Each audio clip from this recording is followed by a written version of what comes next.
Les rues de Freetown bouillonnent à nouveau. Après plusieurs jours d'angoisse, chacun ressort enfin de chez soi. Le 26 novembre, des militaires ont pris les armes pour tenter de renverser le gouvernement.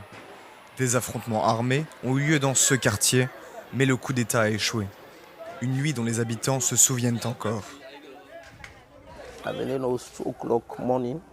Vers 2 heures du matin, j'ai entendu des coups de feu venant du camp militaire. J'ai appelé chaque membre de ma famille pour les réveiller et leur dire de se mettre à l'abri. Vers 6 heures du matin, j'ai vu des gens dans les rues crier qu'ils avaient renversé le gouvernement. Cette commerçante a échappé aux tirs et s'inquiète des tensions sécuritaires dans la ville. Une situation que les Sierra-Léonais n'avaient plus vécue depuis la fin de la guerre civile en 2002. On était sous le choc, car on a tout entendu. Nous sommes des civils, nous voulons juste la paix. Je veux travailler normalement. Cette situation affecte tout mon commerce. À plusieurs endroits stratégiques de la ville, des checkpoints sont installés pour éviter tout nouveau coup de force. Le 26 novembre, près d'une centaine d'hommes armés ont tenté de renverser le pouvoir. Dans la nuit, ils réussissent à s'emparer d'une armurerie d'État avant de libérer 2000 détenus de la prison de Freetown. Les assaillants sont stoppés au niveau d'une seconde installation militaire qu'ils tentaient de prendre d'assaut.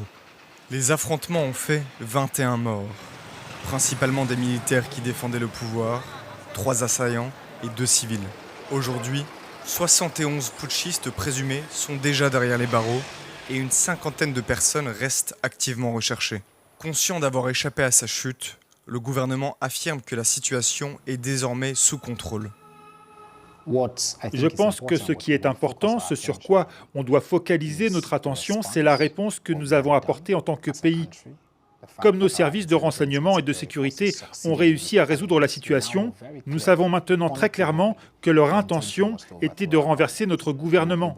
Nous avons pu les en empêcher et maintenant, nous allons nous concentrer sur comment faire en sorte que cela n'arrive plus. À Freetown, l'heure est à la traque des commanditaires de ce coup de force avorté. Dans cette voiture noire, l'ancien président Ernest B. Koroma arrive au commissariat central.